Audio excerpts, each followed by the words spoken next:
Okay, children, going ahead with chapter 11. Today we will see about potential energy.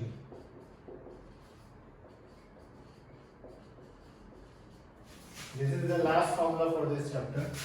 Again, इसका formula है m into g into h. H we will always take in meter. G अगर question में 10 दिया है तभी लेना है, otherwise हमेशा 9.8. मास स्टैंड्स फॉर केजी, वो mass stands for mass of the object and ये हमेशा केजी में लेना है, ग्राम में नहीं लेना. नाउ अगेन एग्जाम में जब क्वेश्चन आएगा, इट इज नॉट नेसेसरी कि वो वर्ड पोटेंशियल यूज करेगा. He will say find the energy. So अब आपके पास जैसे तीन फॉर्मूले हैं, ये F इंटू एस और हाफ mv स्क्वायर. कई बार एग्जाम में जब तीनों कोई भी क्वेश्चन आएगा, वर्ड एनर्जी यूज करेगा, ऊपर काइनेटिक एनर्जी, पोटेंशियल एनर्जी या वर्क डन नहीं पूछेगा. तो जब भी क्वेश्चन आए, ये टू यूज की क्वेश्चन में क्या गिवन है एंड अकॉर्डिंगली आप या तो ये फॉर्मूला या ये फॉर्मूला या ये फॉर्मूला यूज करेंगे.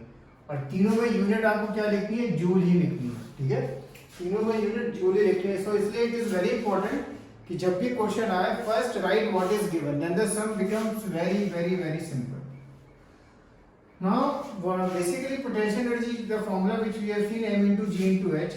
Suppose कोई ऑब्जेक्ट है, वो यहाँ नीचे रखा हुआ है, ठीक है, we lift it to a certain height, ठीक है, सब थोड़ा हाइट पे हम ऊपर ले गए, तो इन अ वे अब अगर वो ऑब्जेक्ट हम छोड़ेंगे किसी चीज पे या नीचे, so it will have some impact. Okay, so we'll just read about this. The object increases its energy when raised through a height.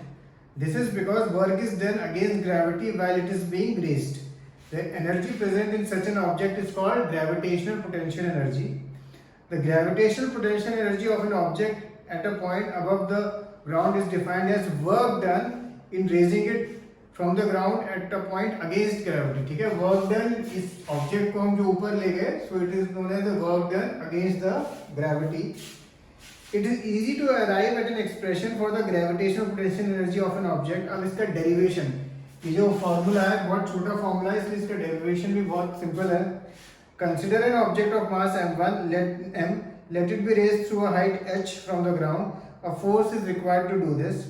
The minimum force required to raise the object is equal to the weight of the object, which is mg. The object gains energy equal to the work done on it. Let the work done on the object against gravity be W, that is work done is equal to force into displacement, or work done is equal to mg into h.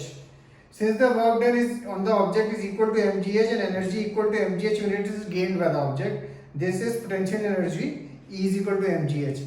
It is useful to note that the work done by the gravity depends on the difference in the vertical height of the initial and final position of the object and not on the path.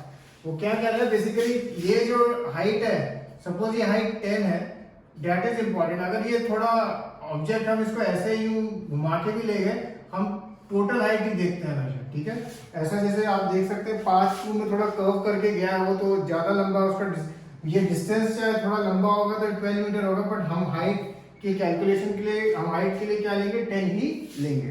Okay, अब जैसे एक सम देखते हैं, लिखा है find the energy possessed by an object of mass 10 kg when it is at a height of 6 metre above the ground. तो energy क्या given है क्वेश्चन में? Mass, height. जब भी हाइट गिवन है ना, तो आपको तभी समझ जाना है कि इसको mgh करना और आपका आंसर आ जाएगा. और एंड में क्या लिखना है? Joule, capital J. अब एक और सम देखते हैं, ये मैं आपको भेजूंगा. An object of mass 12 kg is at a certain height above the ground if the potential energy of the object is 480 joules. अब इस क्वेश्चन में आपको पोटेंशियल एनर्जी गिवन है, मास गिवन है 12, जी आपको तो ऑलरेडी मालूम है, और आपको बोलेगा एच निकाला. तो इसमें कभी कभी ऐसा भी होगा कि ये at the end of the day 1 2 3 unknowns होंगे हमेशा. स्मॉल जी तो आपको हमेशा मालूम होगा, या तो 9.8 लेंगे या 10, अगर क्वेश्चन में जो गिवन है. नहीं गिवन है तो आप हमेशा 9.8 ही लेंगे. और ये जो 3 है, पोटेंशियल एनर्जी, मास और हाइट, इन तीनों में से एक मिसिंग होगा, और जो मिसिंग होगा वो आप अकॉर्डिंगली कैलकुलेट कर सकते हैं. एंड हमेशा यूनिट्स पे ध्यान रखना.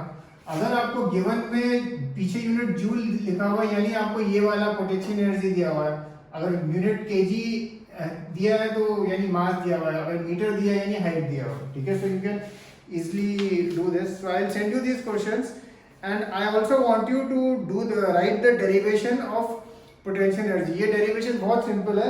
It is on page 183. So do this derivation. Okay, just write down this derivation. It is on page 183. Okay, for potential energy. Cheers.